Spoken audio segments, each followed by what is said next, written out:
তুর পাহাড়ের উপর হজরত মুসা আলাইহিসসালামের সাথে মহান আল্লাহ তাআলার প্রায় কথোপকথন হতো।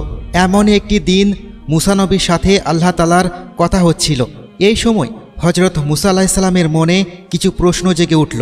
তখন হজরত মুসা আলাইহিসসালাম মহান আল্লাহ তাআলাকে 4টে প্রশ্ন করলেন, যার উত্তর মহান আল্লাহ তাআলা মুসা নবীকে দিয়েছেন। সর্বপ্রথম সেখানে গিয়ে মুসা আলাইহিসসালাম আল্লাহ তাআলাকে প্রশ্ন করেন, হে আল্লাহ, আপনি কত যত্ন করে মানুষকে বানিয়েছেন, তাহলে কেনই বা আবার তাদেরকে মৃত্যু দেন? তখন আল্লাহ তাআলা মুসা আলাইহিসসালামকে ফসল ফলানোর আদেশ দিলেন।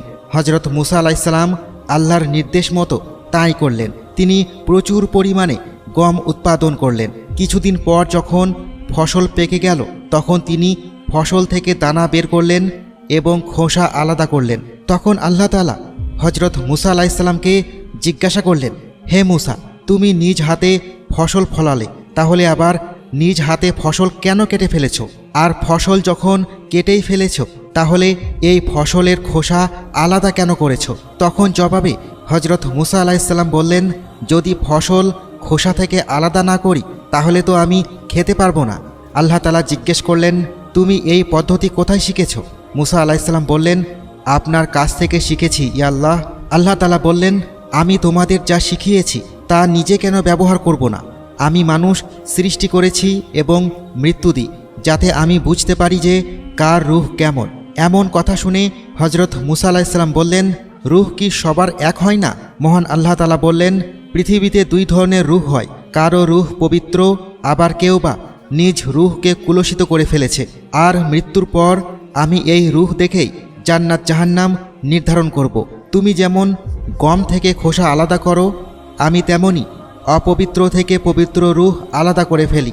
তুমি যেমন নির্ধারিত সময় পরে ফসল উত্তোলন করো, আমিও ঠিক তেমনি নির্ধারিত সময়ের পর রূহ থেকে দেহ আলাদা করে ফেলি। মৃত্যু তোমাদের কাছে কষ্টের কারণ হলেও এটি ন্যায়পরায়ণ আদম সন্তানের জন্য পুরস্কার পাবার একমাত্র মাধ্যম, আর নেককার ও বদকার লোকেদের প্রতিদান দেওয়ার জন্য একমাত্র মাধ্যম। এরপর হজরত মুসা আলাইহিসসালাম আল্লাহ তাআলাকে আরও একটি গুরুত্বপূর্ণ প্রশ্ন করেন, আর তা হলো, হে আল্লাহ, এই পৃথিবীতে আপনি কাকে সবচেয়ে বেশি পছন্দ করেন? মহান আল্লাহ রাব্বুল আলামিন বললেন, আমি সেই ব্যক্তিকে সব থেকে বেশি পছন্দ করি, যার হাতে ক্ষমতা থাকা সত্ত্বেও সে তার ক্ষমতাকে ব্যবহার করে না, সাথে সাথে প্রতিশোধ নেয় না এবং ধৈর্য ধারণ করে। কেননা এই একই গুণগুলো আমার মধ্যে রয়েছে। তোমরা যত পাপ করো, আমি যদি সাথে সাথে তার প্রতিশোধ নিতাম, তাহলে সারা পৃথিবীতে কোনো মানব সম্প্রদায় বেঁচে থাকবে না। তেমনি করে পৃথিবীতে এমন অনেক প্রভাবশালী ব্যক্তি আছে যারা সাথে সাথে প্রতিশোধ না নিয়ে অপেক্ষা করে। আমি পৃথিবীর বুকে সেই ব্যক্তিদের সব থেকে বেশি ভালোবাসি। হজরত মুসা আলাইহিসসালাম আরও জানতে চাইলেন, হে আল্লাহ, এই পৃথিবীতে সব থেকে জ্ঞানী ব্যক্তিকে?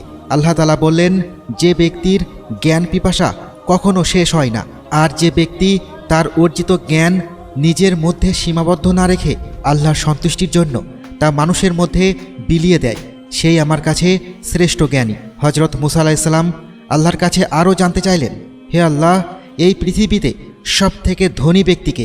আল্লাহ তাআলা বললেন, এই পৃথিবীতে সেই ব্যক্তি সব থেকে ধনী, যার নিজের কাছে যতটুকু আছে তা নিয়ে সন্তুষ্ট থাকে, অর্থাৎ আরও চাই করে হায় হতাশ না করে যতটুকু আছে ততটুকু নিয়ে আল্লাহর দরবারে সন্তুষ্টি কামনা করে, সেই ব্যক্তি সব থেকে ধনী। সুবহানাল্লাহ। এই কথাগুলো শোনার পর হজরত মুসা আলাইহিসসালাম আল্লাহর প্রতি কৃতজ্ঞতা আদায় করেন।